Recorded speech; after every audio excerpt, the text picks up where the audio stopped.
आपकी कॉन्स्टिट्यूंसी से हाल ही में एक बड़ी ट्रेजिडी हुई गंडबल, जहाँ पे बोट ट्रेजिडी हुई।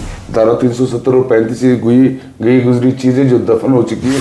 आदाब नाजरीन, आप देख रहे हैं न्यूज़ एंड व्यूज़ और मैं हूं आपका होस्ट मोहम्मद मुकर्रम। चुनावी गपशप के इस सेगमेंट में मेरे साथ है इंजीनियर एजाज हुसैन, जो कि लालचौक कॉन्स्टिट्यूंसी से बीजेपी के टिकट पे खड़े हुए हैं। एजाज साहब, कैसा डिफिकल्ट चैलेंज है ये आपका बीजेपी की टिकट से लालचौक कॉन्स्टिट्यूंसी खड़ा होना? देखिए, चैलेंज तो है। मैं ये मानता हूँ जो रीजनल पॉलिटिकल पार्टीज है, पीडीपी और एनसी, इन्होंने वो डर का माहौल पैदा किया था यहाँ पे। ये जो नए यूथ्स थे जो सोशो पॉलिटिकल एक्टिविज्म करते थे या फिर जो अपने देश के लिए कुछ करना चाहते थे, इन पार्टियों ने हमेशा उनको दबाने की कोशिश की है।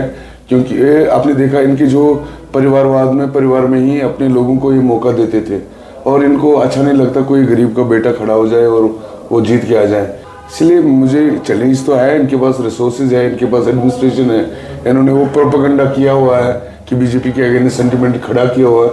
लेकिन मुझे उम्मीद है, पुरुमेद हूँ कि इस बार जो जनता होगी कश्मीर की, वो डेवलपमेंट को वोट देगी, ना कि किसी सेंटिमेंट। लोकसभा इलेक्शन की अगर हम बात करेंगे तो वहाँ पे हमने देखा बीजेपी ने तो पहले घाटी में कोई कैंडिडेट खड़ा नहीं किया।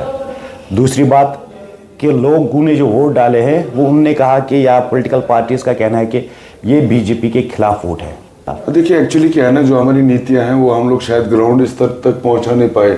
जो हमारे लोग हैं भारतीय जनता पार्टी में, शायद उनकी वजह से हम लोग उतना ज़्यादा ग्राउंड पे नहीं पहुंचे।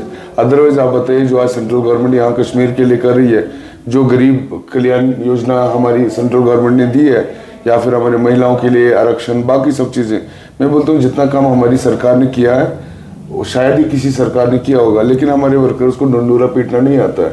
और दूसरा क्या है ना, मतलब जो हमारे वर्कर्स है, जो हमारा बेस है यहाँ पे, वो शायद कहीं ना कहीं आउटरीच करने में असफल रहे हैं। इसीलिए ऐसा आपको लगता है। बट मैं पर उम्मीद हूँ, कम से कम जो हमारी सीटें यहाँ से कश्मीर घाटी से जिन सीटों पे चुनाव लड़ा जा रहा है, जो हमारे लोग हैं, वो जो जनता है वो वोट करेगी हमारे कैंडिडेट्स को और हमें कुछ सीट्स भी यहाँ से जीतने को मिलेगा। लालचौक अगर देखा जाए तो लालचौक एक इम्पॉर्टेंट सीट है। आपके अगेंस्ट पीडीपी है, नेशनल कॉन्फ्रेंस है, नेशनल कॉन्फ्रेंस और कांग्रेस भी है, उनका अलग मैनिफेस्टो है। आप लोगों का मैनिफेस्टो, उसमें स्टेटहुड का जिक्र हमने नहीं देखा है। प्राइम होम मिनिस्टर ने खुद असेंबली पार्लियामेंट में कहा कि स्टेटहुड वापस देंगे। आप उनका मैनिफेस्टो और हमारा मैनिफेस्टो कंपेयर करिए। जो एनसी और पीडीपी, उन्होंने मैनिफेस्टो में डर का माहौल बनाने की कोशिश की है। वो हमेशा झूठ और भ्रम फैलाने की कोशिश करते। धारा 370 और 35 से गई गुजरी चीज़ें जो दफन हो चुकी है, उस पर विचार करना भी, मंथन करना भी मुझे लगता है सही नहीं होगा। टॉप 3 अगर आप अपने कॉन्स्टिट्यूंसी की काम बताएंगे तो टॉप 3 प्रायोरिटीज क्या रहेगी? अगर आप इलेक्ट हुए तो अपनी कॉन्स्टिट्यूंसी। तो एजुकेशन मेरा प्रायोरिटी रहेगा। एजुकेशन में हम लोग कम से कम 2 डिग्री कॉलेजेस कोशिश करेंगे, एक खनमू में, एक आलोची बाग में। और उसके बाद ब्यूटिफिकेशन ऑफ रिवर झेलम, जो रिवर झेलम बीच से जो चीर के लालचौक कॉन्स्टिट्यूंसी को जाता है, उसमें दोनों साइड से ब्यूटिफिकेशन और एम्बार्केशन। और तीसरा जो हमारा माइनिंग इशू है और टूरिज्म का बहुत बड़ा एक सेक्टर है हमारे इलाकों में, उसको हम लोग और प्रमोट करेंगे। आपकी कॉन्स्टिट्यूंसी से हाल ही में एक बड़ी ट्रेजिडी हुई गंडबल, जहाँ पे बोट ट्रेजिडी हुई। तो इस इलाके में हमने देखा, इस कॉन्स्टिट्यूंसी में बहुत सारे ऐसे ब्रिजेस है जो इनकम्प्लीट है। आपकी टेन्योर सेंट्रल गवर्नमेंट में थी तो वो अभी भी इनकम्प्लीट है, तो आप उसको अभी भी कंप्लीट करने में देरी लगा रहे हैं। नहीं, उनका काम चल रहा है। मैं खुद मुआयना करके आया था कुछ दिन पहले, कोई 10-20 दिन पहले गंडबल खुद गया हुआ था और वहाँ की कुछ शिकायतें आई थी कि मटेरियल ठीक से यूटिलाइज नहीं हो रहा है। तो हमने उसके साथ जो आरएनबी के मुलाजिम है उनसे भी हमने बैठक की थी और उस पर पूरा चीफ सेक्रेटरी हो, एलजी साहब हो, सब लोग उस पर नजरें लगाए हुए हैं। और मैं मानता हूँ जो लालचौक कॉन्स्टिट्यूंसी में कम से कम 4 पुल ऐसे हैं, एक संपुरा में है, एक पांता चौक में है, एक गंडबल में है, एक अपना सोईटेंग में।